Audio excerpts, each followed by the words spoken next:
شیخ عبدالواحد رحمۃ اللہ علیہ اور میمونہ کی واقعہ۔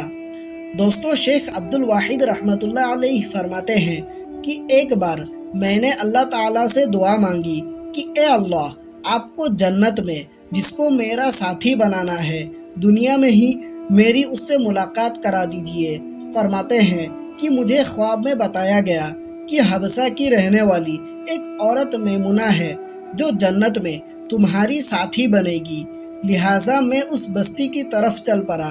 جا کر بستی والوں سے پوچھا تو انہوں نے کہا کہ وہ تو بکریاں چراتی ہے اور اس وقت باہر کہیں بکریاں چڑھا رہی ہوگی۔ فرماتے ہیں کہ میں چل پڑا۔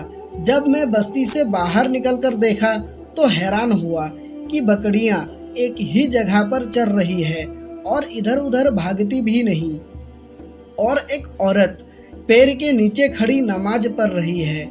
جب میں نے غور کیا تو میں نے دیکھا کہ جہاں بکریاں چر رہی تھی وہاں اس چراگاہ کے کنارے کچھ بھیڑیے بیٹھے نظر آئیں۔ ان بھیڑیوں کی وجہ سے وہ بکریاں کہیں باہر بھاگ نہیں رہی تھی اور ایک جگہ پر ہی چر رہی تھی۔ جب اس عورت نے سلام پھیرا اور مجھے دیکھا تو کہنے لگی، عبدالواحد، اللہ رب العزت نے ملاقات کی جگہ تو جنت بنائی ہے، تو پھر تم دنیا میں کیسے آ گئے؟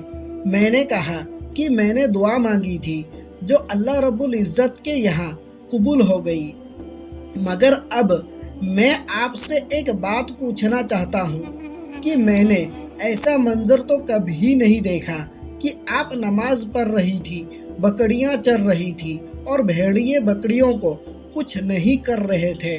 مجھے اس کا راز سمجھ میں نہیں آیا۔ وہ کہنے لگی، عبدالواحد، یہ بات تو سمجھنی بہت آسان ہے کہ جس دن سے میں نے اپنے پروردگار سے صلح کر لی ہے، اس دن سے بھیڑیوں نے میری بکریوں سے صلح کر لی ہے۔ معلوم ہوا کہ فاذکرنی اذکرکم کا ایک مطلب یہ بنا کہ اے بندو، تم مجھ سے صلح کر لو، میں مخلوق کی تمہارے ساتھ صلح کر دوں گا۔ اللہ تعالی ہم سب کو اپنے ساتھ صلح کرنے کی توفیق دے۔